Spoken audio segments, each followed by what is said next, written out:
Video like जरूर कर लीजिए और ऐसे वीडियो लगातार फ्री में पाने के लिए चैनल को तुरंत सब्सक्राइब कर लीजिए और बेल आइकन को जरूर टैप कर लीजिए ताकि आगे भी सारे वीडियो आपको मिलते रहे। यूट्यूब में फॉलो करते हैं तो प्लीज ये वाला फ्री टेलीग्राम चैनल जरूर ज्वाइन कर लीजिएगा। सारे नोटिफिकेशन सारे अपडेट यहीं पे आते हैं, ध्यान रखिएगा। सारे क्वेश्चन अटेम्प्ट करिए और स्कोर अपना तुरंत कमेंट करके बताइए कितने सही हो रहे हैं कितने गलत हो रहे हैं, जल्दी से कमेंट करके बताइए। नमस्कार साथियों, स्वागत है आपका ऑनलाइन एग्जाम प्रिपरेशन पर which is the part of study for civil services. दोस्तों UP triple S C PET के लिए रिवीजन सीरीज चल रही है लगातार ऑनलाइन एग्जाम प्रिपरेशन पर और इसके लिए प्लेलिस्ट भी बना दी गई है टॉपिक वाइज सिलेबस के अकॉर्डिंग, तो उसको फॉलो करें और आपकी आसानी के लिए बिल्कुल टॉपिक वाइज ये रिवीजन कराया जा रहा है, तो उसको फॉलो करें। और आपकी प्रैक्टिस के लिए टेलीग्राम पर लगातार क्विज चलवाए जा रहे हैं, 50 क्विज डेली लगवाए जाते हैं, तो उसको भी फॉलो करें। लिंक आपको डिस्क्रिप्शन में मिल जाएगी टेलीग्राम चैनल की। इसके अलावा ऑनलाइन एग्जाम प्रिपरेशन का टेलीग्राम चैनल भी ज्वाइन कर लें, वहाँ पर आपको लेटेस्ट अपडेट सारे एग्जाम रिलेटेड और इंपॉर्टेंट फैक्ट के जो है पिक्स वगैरह मिलती रहती है, तो उसको फॉलो करें। आइए चलिए स्टार्ट करेंगे आज का टॉपिक। हिंदी विषय के अंतर्गत सामान्य हिंदी में हमने पिछले वीडियो में देखा था लिंग, लिंग की परिभाषा और लिंग के प्रकार। आज देखेंगे अगला टॉपिक श्रुति सम भिन्नार्थक शब्द। श्रुति सम भिन्नार्थक शब्द क्या होते हैं? ये ऐसे शब्द होते हैं जिनमें वर्णों की हेर फेर से ही शब्द का अर्थ पूरी तरह बदल जाए। यानी कि अगर सीटी वाले सा की जगह षटकोण वाला सा आ जाए या फिर सरोते वाला सा आ जाए तो अर्थ पूरा बदल जाएगा। किसी का कुछ अर्थ होगा तो किसी का कुछ अर्थ होगा। यानी कि उच्चारण, मात्रा, स्वर में थोड़ा बहुत ही परिवर्तन होने से अर्थ पूरी तरह बदल जाना श्रुति सम भिन्नार्थक शब्द कहलाते हैं। तो देखेंगे ये ऐसे शब्द होते हैं जिनमें स्वर, मात्रा और व्यंजन में थोड़ा सा अंतर होता है। वे बोलचाल में लगभग एक जैसे लगते हैं परंतु उनके अर्थ में भिन्नता होती है। ऐसे शब्द समश्रुत, श्रुतिश्रम या फिर भिन्नार्थक शब्द कहलाते हैं। जैसे कि घन और धन, दोनों के उच्चारण में कोई खास अंतर महसूस नहीं होता, धा और घा का ही अंतर है बस, परंतु अर्थ में भिन्नता है। घन का मतलब बादल होता है और धन का मतलब संपत्ति होता है। तो ऐसे ही शब्द आगे देखने वाले हैं। सबसे पहले देखेंगे छोटा आ, अंग और आ से संबंधित शब्द, जिनमें छोटा आ, अंग और आ से के परिवर्तन से अर्थ में परिवर्तन होता है। तो अब पहला शब्द यहाँ पर आप देख रहे हैं अंश। अंश का अर्थ होता है कंधा। वहीं आप यहाँ पर अंश में सीटी वाला सा आ जाए षटकोण वाले सा की जगह तो उसका अर्थ बदल जाएगा। अर्थ क्या हो जाएगा? हिस्सा हो जाएगा। तो ये हिस्से वाला अंश है और ये जो षटकोण वाला सा है तो ये कंधे वाला अंश है। ठीक है। इसके आगे आप देखेंगे अंगना। अंगना मतलब होता है घर का आंगन। और अगर अंगने में ये जो चांद बिंदु है, चांद बिंदु की जगह सिर्फ सादा बिंदु आ जाए, अनुस्वार वाली बिंदु आ जाए तो उसका अर्थ हो जाएगा स्त्री। ठीक है। एक अंगना बता रहा है घर का आंगन और दूसरा अंगना क्या है? स्त्री का अर्थ बताएगा। इसके बाद अन्न। अन्न का अर्थ होता है अनाज और अन्य, अन्य का अर्थ होता है दूसरा। अनिल का अर्थ होता है हवा और अनल का अर्थ क्या होता है? आग होता है। अंबु। अंबु का अर्थ होता है जल और अम्ब का अर्थ होता है माता या फिर आम। अथक का अर्थ होता है बिना थके हुए और अकथ का मतलब होता है जो कहा ना गया हो। तो था और का परिवर्तन है। पहले यहाँ पर था आ गया फिर का आया और यहाँ पर पहले का कर दिया फिर था कर दिया तो अर्थ बदल गया। जो कहा ना गया वो अकथ्य है और जो बिना थके हुए वह है अथक। इसके बाद अध्ययन। अध्ययन का अर्थ होता है पढ़ना और अध्यापन का अर्थ होता है पढ़ाना। यहाँ पर या में एक बड़े आ की मात्रा आ गई और एक या का लोप हो गया तो अध्यापन यानी कि पढ़ाना। अधम का अर्थ होता है नीच। अधर्म का अर्थ होता है पाप। अली का अर्थ होता है सखी और छोटी ली अगर आ जाए तो वह बन जाएगा भौरा। अंत मतलब समाप्ति और अंत्य मतलब नीच या फिर अंतिम। बहुत थोड़ा सा परिवर्तन है मात्रा का। यहाँ पर आधा ता और जोड़ दिया और या जोड़ दिया और यहाँ पर ता पूरा है तो उसका मतलब है समाप्ति और अंत्य हो गया तो नीच या फिर अंतिम। इसके बाद अम्बुज। अम्बुज का अर्थ होता है कमाल और अम्बुधि का अर्थ होता है सागर। आगे आप देखेंगे असन। असन का क्या तात्पर्य होता है? असन से तात्पर्य है भोजन से और आसन से तात्पर्य है बैठने की कोई वस्तु। इसके आगे अणु। अणु का अर्थ होता है कण और अनु, अनु का अर्थ होता है एक उपसर्ग जो कि पीछे लगता है। अभिराम का अर्थ होता है सुंदर और अभिराम का अर्थ होता है लगातार या फिर निरंतर। अपेक्षा का अर्थ होता है इच्छा, आवश्यकता या फिर तुलना में और उपेक्षा का अर्थ होता है निरादर। इसके बाद आगे आप देखेंगे अवलंब। अवलंब दिया हुआ है और अवलंब का अर्थ होता है सहारा और अविलंब का अर्थ होता है शीघ्र यानी कि विलंब ना करना, अविलंब। इसके आगे आप देख रहे हैं अतुल। अतुल का अर्थ है जिसकी तुलना ना हो सके और अतल अगर छोटे ऊ की मात्रा हटा दें तो बन जाएगा अतल और अतल का मतलब है तल से हीन, जिसमें तल ना हो। अचर। अचर का अर्थ होता है ना चलने वाला और अनुचर होता है जो कि फॉलोअर्स होते हैं, दास या फिर नौकर। असक्त का अर्थ होता है असमर्थ या फिर शक्तिहीन और असक्त का अर्थ होता है विरक्त। यहाँ पर सा का परिवर्तन बस है, यहाँ पर सीटी वाला सा आया है, यहाँ पर षटकोण वाला सा आया है तो अर्थ ही बदल गया। असक्त मतलब विरक्त। अगम का अर्थ है दुर्लभ या फिर अगम्य, जहाँ पर पहुँचा ना जा सके और आगम का अर्थ है बड़े आ की मात्रा कर दी तो आगम मतलब प्राप्ति या फिर शास्त्र। इसके आगे आप देखेंगे अभय। अभय का अर्थ है निर्भय और उभय का अर्थ है दोनों। उभय मतलब दोनों में, कॉमन। अब्ज का जो अब्ज का अर्थ होता है वह होता है कमल, और अब्द दा आ जाए जा की जगह तो उसका अर्थ हो जाएगा बादल या फिर वर्ष। अरी का मतलब होता है शत्रु, और बड़े री की मात्रा हो जाए तो उसका अर्थ होता है संबोधन के लिए प्रयोग में लाते हैं, और स्त्री के संबोधन के लिए अरी। अभिज्ञ आगे आप देख रहे हैं अभिज्ञ दिया हुआ है, और अभिज्ञ का अर्थ होता है जानने वाला, और इसका अपोजिट हो जाएगा अनभिज्ञ, यानी कि जो ना जानता हो, अनजान। अक्ष का अर्थ होता है धुरी, और यक्ष का अर्थ होता है एक देवयोनि। अवधि, अवधि से तात्पर्य है काल या फिर समय से, और वहीं बड़ी धी की मात्रा आ जाए, धा में बड़ी ई की मात्रा हो जाए तो अवध देश की भाषा है अवधि, अवधि एक भाषा हो जाएगी। इसके आगे बड़े आ से संबंधित शब्द देखेंगे। आवास, आवास यानी कि रहने का स्थान, और आभास मतलब झलक या फिर संकेत। आकर मतलब खान होता है, और आकार मतलब रूप या फिर सूरत होता है। आदि मतलब आरंभ या फिर इत्यादि, और आदि बड़ी धी की मात्रा हो जाए तो अभ्यस्त या फिर अदरक। आरती का अर्थ होता है विरक्ति या फिर दुख, और बड़े ई की मात्रा आ जाए ता में आरती तो वो धूप दीप वाली दिखाना, मतलब जो आरती भगवान की जाती है वह हो जाएगा, और छोटी ती अगर आ जाए तो विरक्ति या फिर दुख। इसके बाद आभरण, आभरण का अर्थ होता है गहना, और आमरण का अर्थ होता है मरण तक। आयत का अर्थ होता है समकोण चतुर्भुज, और आयात का अर्थ होता है बाहर से लाना, बाहर से कोई चीज़ आना। आर्त का अर्थ होता है दुखी, और आर्द का अर्थ क्या होता है गीला। तो ये बड़े आ से संबंधित संस्कृत भिन्नार्थक शब्द देखिए। इसके आगे अन्य स्वरों से संबंधित देखेंगे। छोटी ई, बड़ी ई, छोटा ऊ, बड़ा ऊ और री। तो छोटी ई से बना है इत्र, इत्र का अर्थ होता है सुगंध, और इतर का अर्थ होता है दूसरा। उपल का अर्थ है पत्थर, और उत्पल का अर्थ है कमल। उपकार, उपकार से तात्पर्य होता है भलाई से, और अपकार अगर कर दे तो यह हो जाएगा बुराई। उद्धत, उद्धत का तात्पर्य है उद्दंड से, और उद्दत हो जाएगा तो उसका तात्पर्य है तैयार से। ऋत, ऋत का तात्पर्य होता है सत्य से, और ऋतु, ऋतु यानी कि मौसम। तो ये शब्द देखें। इसके बाद देखेंगे व्यंजन। का से बनने वाले शब्द कौन कौन से हो जाएंगे। कुल, कुल का अर्थ होता है वंश या फिर सब, और कूल कर दिया तो किनारा हो जाएगा।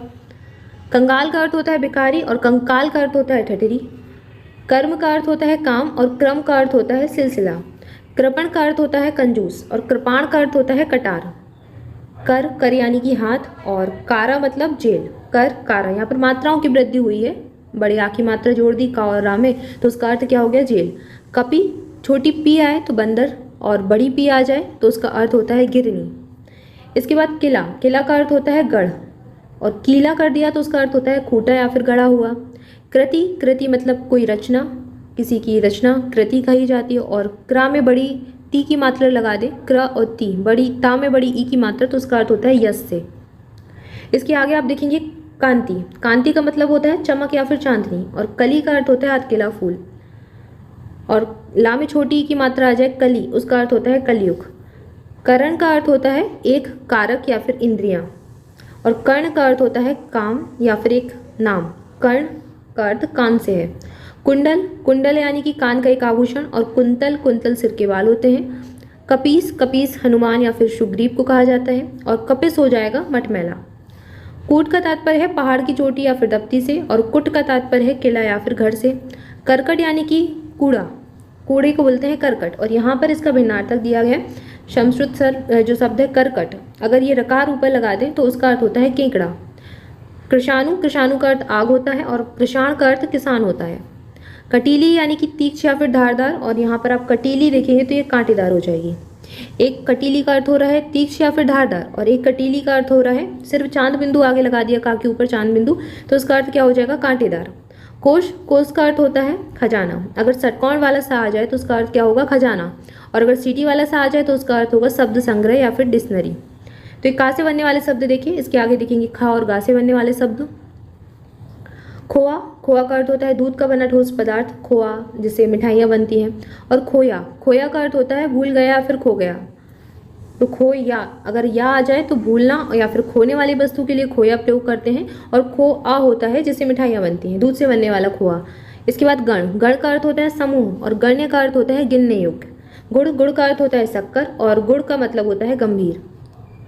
इसके बाद ग्रह, ग्रह का अर्थ होता है सूर्य या फिर चंद्र आदि, और ग्रह, गृह अगर हो जाए तो गृह मतलब घर होता है। थोड़ा सा उच्चारण में परिवर्तन है, ये इसको उच्चारित करते हैं ग्रह, यानी कि सूर्य चंद्रमा ये सारे ग्रह होते हैं।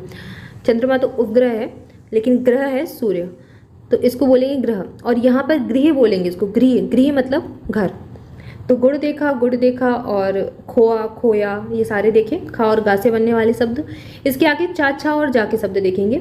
चिर, चिर मतलब पुराना, और चीर से तात्पर्य कपड़े से होता है। चिता जो कि लाख जलाने के लिए लकड़ियों का ढेर होता है, लाश जलाने के लिए यहाँ पर लाश हो जाएगा।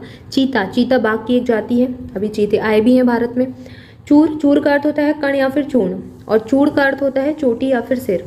चतुष्पद चौपाया या फिर जानवर, और चतुष्पद पथ हो जाएगा, था आ जाएगा यहाँ पर, इसका अर्थ होता है चौराहा। चार, चार के लिए चार संख्या या फिर जासूस के लिए चार का प्रयोग करते हैं, और चारू, चारू सुंदर के लिए प्रयोग किया जाता है। चर से तात्पर्य होता है नौकर, दूत या फिर जासूस के लिए। इसके बाद चक्रवात, चक्रवात का प्रयोग किया जाता है बवंडर के लिए। चक्रवाक का प्रयोग होता है चकवा पक्षी के लिए। छत्र, छत्र का अर्थ छाता होता है, और छत्री वाला छा आ जाए तो उसका अर्थ क्षत्रिय से होता है। छात्र का अर्थ होता है विद्यार्थी, और छत्री वाला छा आ जाए और त्रा आ जाए तो उसका अर्थ क्षत्रिय संबंधी होता है। जलज का अर्थ है कमल, और जलद का अर्थ है बादल। जघन्य का अर्थ है गर्हित या फिर सूत, और जघन का अर्थ हो जाएगा नितंब। जगत का अर्थ होगा कुएं का चौतारा, और जगत के आगे ताकि आगे हलंत लगा दी तो उसका अर्थ हो जाएगा संसार। तो कभी भी संसार लिखना हो तो जगत ताकि आगे हलंत जरूर लगाएं। इसके बाद टा, डा और ढा। टुक, टुक से तात्पर्य होता है थोड़ा, और टूक मतलब टुकड़ा। टोटा मतलब घाटा, और टोटा मतलब बंदूक का कारतूस। इसमें बस एक अनुस्वार आ गया। इसके बाद तड़ाक, इसके बाद ढीठ, ढीठ का अर्थ होता है दृष्टि, और ढीठ हो जाएगा उसका अर्थ होता है निडर। तड़ाक, तड़ाक से तात्पर्य है जल्दी। तड़ाग, तड़ाक से तात्पर्य तालाब से है। तरणी, तरणी युवती के लिए प्रयोग में लाते हैं। इसके आगे तक्र दिया हुआ है, और तक्र का अर्थ होता है मट्ठा, और तर्क का अर्थ होता है बहस करना। तरी से तात्पर्य है गीलापन, और छोटे री की मात्रा आ जाएगा छोटे ई की मात्रा रा के साथ, उसका अर्थ होता है नाव। तरी नाव, और तरी गीलापन। तरंग, तरंग से तात्पर्य होता है लहर, और तुरंग घोड़ा, घोड़ा के लिए प्रयोग किया जाता है। इसके आगे दा और धा से बनने वाले शब्द देखेंगे। दूत से तात्पर्य होता है संदेश भाग, जो संदेश लाता है, और द्यूत मतलब जुआ। दारू यानी कि लकड़ी, और दारू एक होती है शराब के लिए प्रयोग की जाती है। द्वीप, द्वीप का अर्थ होता है हाथी से, और द्वीप यानी कि टापू। दमन यानी कि दबाना, और दामन यानी कि आंचल या फिर छोर। दांत यानी कि दर्शन, और दांत होता है दान या फिर दान, दाता जो दान करता है किसी वस्तु को, उसको दाता कहते हैं, दांत कहते हैं। और अगर चंद्र बिंदु लगा दिए ऊपर दांत कर दिया तो ये दर्शन, दांत जो कि मनुष्य के अंदर शरीर में पाए जाते हैं, मुख के अंदर। इसके बाद दांत का अर्थ दंशन ही होता है। दबाना यानी कि दामन या फिर आंचल या फिर छोर। दमन का अर्थ है दबाना, और दामन का अर्थ है आंचल या फिर छोर। इसके आगे आप देख रहे हैं दशन, दशन का तात्पर्य दांत से है, और दंसन का तात्पर्य दांत से काटना है। दिवा, दिवा यानी कि दिन, और दीवा कर दें तो उसका अर्थ होता है दिया या फिर दीपक। दंस यानी कि डंक या फिर कट, कोई काट ले या फिर डंक लगा दे उसको दंस कहते हैं। और दश होता है 10 अंक। दार यानी कि पत्नी या फिर भार्या, और द्वार यानी कि दरवाजा। दिन, दिवस, और दीन गरीब। दाई से तात्पर्य होता है देने वाला या फिर जवाब दे, और डाई में ई अगर आ जाए, या की जगह बड़ी ई आ जाए तो उसका अर्थ होता है नौकरानी। देव से तात्पर्य है देवता, और दैव कर दे तो उसका तात्पर्य भाग्य से हो जाएगा। तो बिल्कुल अर्थ से बहुत ज़्यादा दूरी है इसमें, देव और देवता, बस एक मात्रा का अंतर है और अर्थ पूरी तरह से पलट गया। इसके आगे ना से बनने वाले शब्द देखेंगे। निहत का तात्पर्य होता है मरा हुआ, और निहित से तात्पर्य होता है छिपा हुआ या फिर संलग्न। नियत यानी कि निश्चित, नियति यानी कि भाग्य। नियत बड़ी नी और या और ता यानी कि मनसा या फिर इरादा। और निश्चल मतलब कि छल रहित, और निश्चल मतलब कि अटल। नांदी, नांदी से तात्पर्य मंगलाचरण, नाटक का एक जो अंश होता है नांदी कहते हैं, और नंदी शिव का बैल होता है। निमित्त से तात्पर्य होता है हेतु, कोई किसी कार्य के निमित्त है उसको कहते हैं निमित्त, और नमित अगर कर दें तो उसका अर्थ होता है झुका हुआ। नीरज, नीरज का तात्पर्य कमल से है, और नीरद, नीरद का तात्पर्य बादल से है। निर्झर, निर्झर यानी कि झरना, और निर्जर यानी कि देवता। निशाकर चंद्रमा के लिए प्रयोग करते हैं, और निशाचर राक्षस के लिए प्रयोग करते हैं। नाई का प्रयोग तरह या फिर समान के लिए किया जाता है, और नाई का प्रयोग एक हजाम के लिए भी किया जाता है। नीड़, नीड़ का तात्पर्य घोंसला या फिर खोता से होता है, जो पक्षियों का घर होता है घोंसला, नीड़। और नीर का तात्पर्य पानी से होता है। नगर यानी कि शहर, और नागर एक बड़े आ की मात्रा जोड़े तो उसका अर्थ होता है शहरी व्यक्ति, चतुर व्यक्ति। नशा, नशा बेहोशी या फिर मद के लिए प्रयोग करते हैं, और निशा का तात्पर्य रात होता है। नाहर का तात्पर्य सिंह से होता है, और इसका आप संस्कृत शब्द देख रहे हैं नहर, नहर से तात्पर्य सिंचाई के लिए निकाली गई कृत्रिम नदी होती है। नारी यानी कि स्त्री, और नाड़ी यानी कि नब्ज। निशान से तात्पर्य झंडा से है, और अगर सीडी वाला सा आ जाए तो उसका तात्पर्य चिन्ह से हो जाएगा। इसके आगे पास से बनने वाले संस्कृत शब्द देखेंगे। परुष, परुष से तात्पर्य कठोर से है और पुरुष यानी कि मर्द या फिर नर। प्रदीप यानी कि दीपक और प्रतीप से तात्पर्य है उल्टा, विशेष या फिर काव्य अलंकार। तो यहाँ पर ता और दा का अंतर है, प्रदीप प्रतीप, और अर्थ में बहुत परिवर्तन है। आगे आप देखेंगे प्रसाद। प्रसाद का अर्थ होता है कृपा या फिर भोग। जो भोग मिलता है भगवान के दरबार में उसको कहते हैं प्रसाद। और अगर उसके बड़े आ की मात्रा जोड़ दें प्रा में तो प्रसाद बन जाएगा और उसका अर्थ हो जाएगा महल। जहाँ पर राजा महाराजा रहते हैं उसका अर्थ हो जाएगा महल। प्रणय से तात्पर्य प्रेम से है, परिणय से तात्पर्य विवाह से है। प्रबल यानी कि शक्ति, प्रवर यानी कि श्रेष्ठ या फिर गोत्र, परिणाम यानी कि नतीजा या फिर फल, और परिमाण मतलब मात्रा। किसी वस्तु की मात्रा को परिमाण कहते हैं। पास यानी कि नज़दीक, और अगर सीटी वाला सा कर दे तो उसका तात्पर्य बंधन से हो जाएगा। पीक से तात्पर्य पान आदि का थूक, और पिक मतलब कोयल, पिकॉक।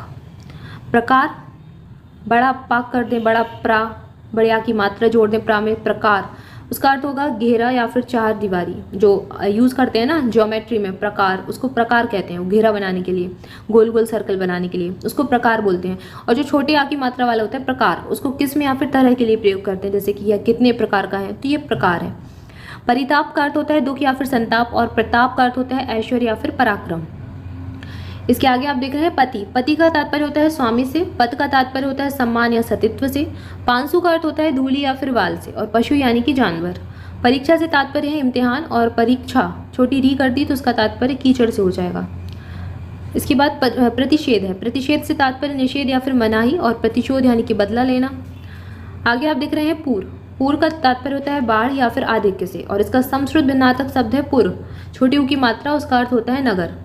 पार्श्व का अर्थ होता है बगल, और अगर शाह हटा दें और सा कर दें तो उसका अर्थ हो जाएगा पास। पास से बनेगा बंधन। पास का अर्थ क्या होगा? बंधन। अगला शब्द है पट्ट। पट्ट का अर्थ होता है तख्ता या फिर उल्टा, और इसका संस्कृत भिन्नार्थक शब्द है पट। पट का अर्थ होता है कपड़ा। प्रहर का तात्पर्य है पहर या फिर समय से, और प्रहार यानी कि चोट या फिर आघात। प्रवाह का तात्पर्य चिंता से होता है, और प्रवाह यानी कि नदी का बहाव। कपड़ा, पानी, पानी यानी कि जल, और पानी यानी कि हाथ। प्रणाम से तात्पर्य नमस्कार से है, और प्रमाण सबूत या फिर नाप के लिए प्रयोग करते हैं। पवन का अर्थ हवा होता है। पावन का अर्थ पवित्र होता है। पथ का अर्थ रास्ता होता है, और पथ्य का अर्थ आहार। रोगी के लिए जो आहार होता है उसको पथ्य कहते हैं। पौत्र पोता के लिए प्रयोग करते हैं, और पौत जहाज के लिए, पोत जहाज के लिए प्रयोग करते हैं। पोता और पोत। प्रण यानी कि प्रतिज्ञा, और प्राण यानी कि जान।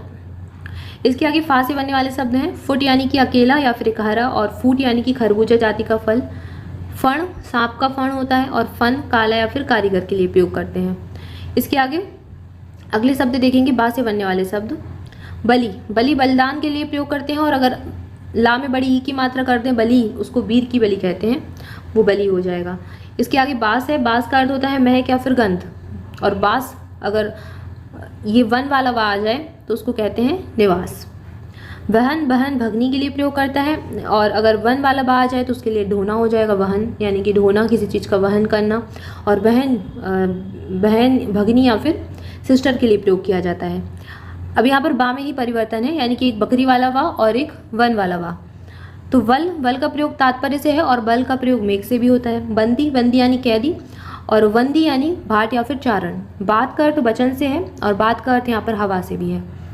बात रोग होते ना, बात पित्त रोग, तो ये वो वाला बात है। और ये बात यानी वचन, किसी चीज़ से, किसी से बात करना। बुरा यानी कि खराब, और बुरा कर दिया तो उसका अर्थ शक्कर से है। वन यानी बनना या फिर मजदूरी, और ये वन वाह, वन वाला वाह है, इसका अर्थ जंगल से है। बहू का तात्पर्य बहुत से है, और बड़ी हु की मात्रा कर दे तो पुत्र बहु, बधू या फिर ब्याही स्त्री, जो बेटी की स्त्री होती है उसको बहू कहते हैं। बार का अर्थ दफा से है, और वार होता है चोट या फिर दिन। दिन वार, जो सोमवार मंगलवार उसको कहते हैं। उसके आगे जो बार होता है उसका अर्थ होता है दिन, और अगर बकरी वाला वार आ जाए तो उसका अर्थ होता है दफा, बार बार, ये वो बार बार वाला बार है। इसके आगे वान, वान का अर्थ आदत या फिर चमक से है, और वाण, वाण होता है तीर वाला वाण। व्रण, व्रण यानी कि घाव, और वर्ण यानी कि रंग या फिर अक्षर। इसके आगे भा से बनने वाले शब्द हैं। भंगी, लहर, टेढ़ापन, और भंगी मेहतर या फिर भंग करने वाला। भीड़ से तात्पर्य वरे से है, और भीड़ से तात्पर्य जनसमूह से है। भित्ति, भित्ति का अर्थ दीवार या फिर आधार है। भीत का अर्थ यानी कि डरा हुआ, भयभीत वाला भीत है ये। भवन का अर्थ महल से है। भुवन का अर्थ संसार से है। इसके आगे भारतीय, भारतीय का तात्पर्य भारत का, और भारती यानी कि सरस्वती का नाम है भारती। सरस्वती माता का अन्य नाम क्या है? भारती। इसके बाद अगला जो शब्द है माँ। मनुज का तात्पर्य मनुष्य से है और मनोज का तात्पर्य कामदेव। मल यानी कि गंदगी और मल्ल हो जाए तो पहलवान या फिर योद्धा। मेघ से तात्पर्य बादल से है और मेध से तात्पर्य यज्ञ से है। मास यानी कि गोश्त और मास महीना वाला मास है, ये कौन सा मास चल रहा है। इसके आगे मूल। मूल का अर्थ होता है जड़ और मूल्य का अर्थ होता है कीमत। मद का अर्थ होता है आनंद वाला, मदहोश वो आनंद वाला मद है। और मद्य यानी कि शराब। मणि। मणि एक रत्न है और णा में बड़ी ई की मात्रा आ जाए तो ये सांप के लिए प्रयोग किया जाता है मणि। रा और ला से बनने वाले शब्द। रंक यानी कि गरीब और रंग वर्ण के लिए प्रयोग किया जाता है रंग। तो का और गा का परिवर्तन है, एक का अर्थ गरीब बन रहा है और एक का अर्थ रंग बन रहा है वर्ण। रग का अर्थ नस्य है और राग कर दें तो ये लय वाला राग है, संगीत वाला राग। और रत। रत यानी कि किसी चीज में लीन होना, यह काम में रत है, कार्य में रत है, कार्यरत है तो यह कार्य में लीन है। और रति कामदेव की पत्नी का नाम था, या प्रेम के लिए रति का प्रयोग करते हैं, जो कि श्रृंगार रस का स्थायी भाव भी होता है रति, तो ये वो वाला रति है। रोचक यानी कि रुचने वाला, जिसमें रुचि रखी जाती है, रोचक। और रेचक का अर्थ होता है दस्तावर। लवण का अर्थ होता है नमक और लवन का अर्थ होता है खेती की कटाई। लुटना यानी लूटा जाना या फिर बर्बाद होना और लूटना यानी लूट लेना। लक्ष्य यानी कि उद्देश्य और लक्ष्य मतलब लाख होता है। इसके आगे बा से बनने वाले शब्द हैं। वित्त का तात्पर्य धन से होता है और व्रत यानी गोलाकार या फिर छंद। बाद का तात्पर्य तर्क या विचार, बाद यानी बाजा। वस्तु चीज के लिए प्रयोग करते हैं, वास्तु मकान या इमारत के लिए प्रयोग करते हैं, वास्तु शास्त्र। व्यंग विकलांग के लिए प्रयोग करते हैं और व्यंग्य अगर कर दें, आधा गा जोड़ दें तो ताना या फिर उपालम, किसी पर व्यंग करना, तो ये वो वाला व्यंग है। शुल्क का प्रयोग फीस या टैक्स के लिए करते हैं। शुक्ल। शुक्ल एक उजला, उजला होता है शुक्ल का अर्थ। शुक्ल पक्ष, कृष्ण पक्ष, तो ये वो वाला शुक्ल है। और शुल्क यानी कि फीस या फिर टैक्स देना। सूर का अर्थ सूरवीर से है, वीर। और सुर यानी देवता या फिर लय, यह सुर ताल वाला सुर है। सम यानी संयम या फिर इंद्रिया निग्रह। और सम यानी हो जाए तो ये समानता वाला, सम सम वाला सम है और यहाँ पर संयम वाला सम है। सर्व का अर्थ शिव से है और सर्व का अर्थ सब से है। सप्त यानी शाप पाया हुआ, जिसने शाप पाया है। और सप्त यानी सात वाला सप्त है, ये गिनती वाला। शहर का तात्पर्य नगर से वाला सा आ जाए तो उसका तात्पर्य सवेरा से हो जाएगा। सीटी वाला सा आए तो सीसा, उसका अर्थ कांच से है तो सीसा, ये एक प्रकार की धातु होती है। श्याम से तात्पर्य कृष्ण या फिर काला, श्री कृष्ण श्याम कहे जाते हैं। और श्याम कर दें तो एशिया का एक देश है श्याम। शराब का तात्पर्य मिट्टी का प्याला होता है और शराब कर दें अगर यहाँ पर बकरी वाला आ जाए तो उसका तात्पर्य मदरा से हो जाएगा। सब का तात्पर्य रात से है और शव यानी कि लाश हो जाएगा। इसके आगे सूख। सूख का अर्थ होता है जौ और सुख का अर्थ होता है सुग्गा। शिखर का तात्पर्य चोटी से होता है, शेखर का तात्पर्य सिर से होता है। शास्त्र यानी कि सैद्धांतिक विषय और शस्त्र यानी कि हथियार, तो यहाँ पर मात्रा का परिवर्तन है। इसके आगे सा से बनने वाले शब्द। सर। सर का तात्पर्य तालाब होता है, सर यानी कि तीर। सूर यानी कि अंधा या फिर सूर, और सूर ये वीर वाला सूर है। सुत। सुत का अर्थ ये धागा से है, जो धागा वाला सुत है वो सूत है, ये सूत है सूत। और सुत का तात्पर्य बेटा से है। सन। नाक में रकाल हलंत लगा दें तो साल बन जाएगा सन। और सन तो ये पटुआ वाला सन है, पटसन होता है ना जो पटसन, ये वो पटसन वाला सन है, जूट वाला। और अगर हलंत लगी हो तो ये साल वर्ष वाला सन है। सामान और समान। समान यानी तरह या फिर बराबर और सामान मतलब सामग्री। सुमन का अर्थ फूल से होता है, सुवन का अर्थ पुत्र से होता है। स्वर्ग का तात्पर्य तीसरा लोक और सर्ग का तात्पर्य अध्याय से। सुखी यानी आनंदित और सखी यानी सहेली। सागर शराब का प्याला और सागर ये समुद्र वाला सागर है। सुधि का तात्पर्य विद्वान या फिर बुद्धिमान से होता है। और सुधि स्मरण यानी कि किसी चीज़ की सुध ना लेना, ये वो वाला स्मरण है। और बड़ी धी की मात्रा आ जाए तो विद्वान या फिर बुद्धिमान के लिए प्रयोग करेंगे। अगला शब्द है सीता। सीता का अर्थ होता है चीनी और सीता का शब्द होता है जानकी के लिए प्रयोग करते हैं। भूमि के लिए भी प्रयोग होता है सीता भूमि, तो ये वो वाला सीता है। सांप का प्रयोग सांप का भ्रंश है और सांप अगर चंद्र बिंदु लगा दें तो एक विषैला जंतु, सांप एक जंतु है, एक जीव है, उसके लिए प्रयोग करते हैं। तो यहाँ तक हमने देखे समश्रुत भिन्नार्थक शब्द, सभी वर्णों से बनने वाले समश्रुत भिन्नार्थक शब्द देखे। तो आज की वीडियो में इतना ही, इसके आगे नेक्स्ट वीडियो में देखेंगे। तब तक के लिए आप सभी चैनल के साथ जुड़े रहें, चैनल को सब्सक्राइब कर लें, वीडियो को लाइक कर लें, अपने दोस्तों के साथ भी शेयर करें। और अगर आप हमारे कोई पेड बैचेस ज्वाइन करना चाहते हैं तो उसकी डिटेल डिस्क्रिप्शन में दी गई है, डिस्क्रिप्शन में दिए गए नंबर्स पर आप कॉल करके जानकारी ले सकते हैं पेड बैचेस ज्वाइन करने के लिए। इसके अलावा टेलीग्राम चैनल जरूर ज्वाइन कर लें, उसकी लिंक भी आपको डिस्क्रिप्शन में मिल जाएगी। आज के लिए इतना ही, thank you for watching this video, मिलेंगे नेक्स्ट वीडियो में। Thank you so much.